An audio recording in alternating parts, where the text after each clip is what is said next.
Depuis 17 mois, les enquêteurs sont à la recherche du corps de Delphine Jubilard, infirmière du Tarn qui a disparu sans laisser de traces. Sa famille et ses amis sont aussi en quête d'une réponse et se sont organisés pour mener également des fouilles. La Dépêche du Midi a suivi les participants aux nouvelles recherches entreprises près du cimetière de Saint-Dalmas dans le Tarn, département où habitait Delphine Jubilard. En effet, ses proches ont relancé des fouilles après avoir dû les stopper pour laisser les gendarmes procéder avec du matériel ultra perfectionné. Si cela n'a rien donné, la famille et les amis de la disparue ne se démotivent pas et continuent désormais à leur tour de dénicher un quelconque indice, une trace.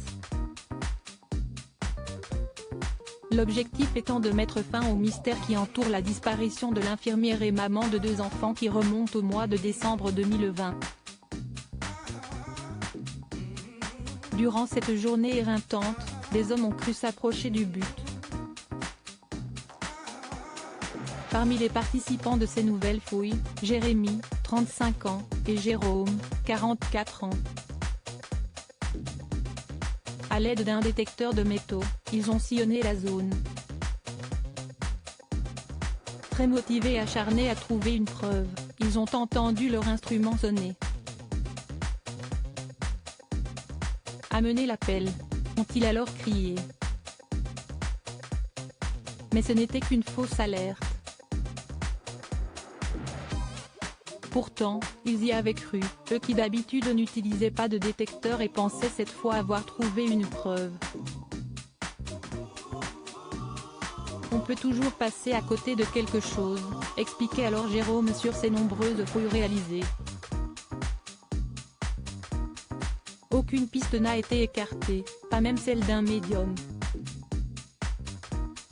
En effet, le célèbre voyant allemand Michael Schneider qui a travaillé sur l'affaire Maddie McCann avait fait part de sa vision pour l'affaire Jubilard.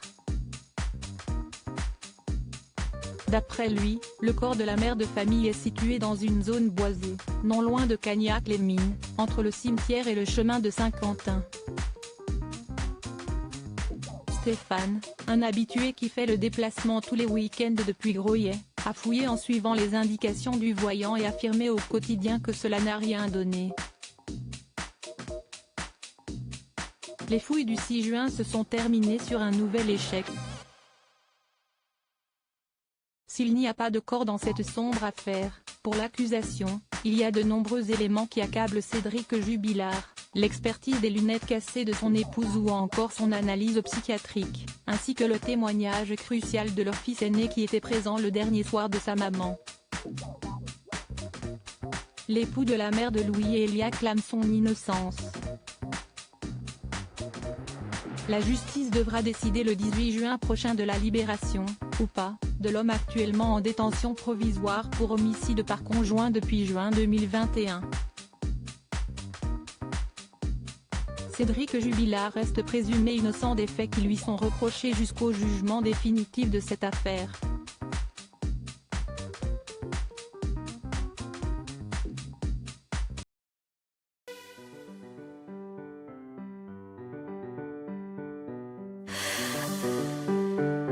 The man I love just had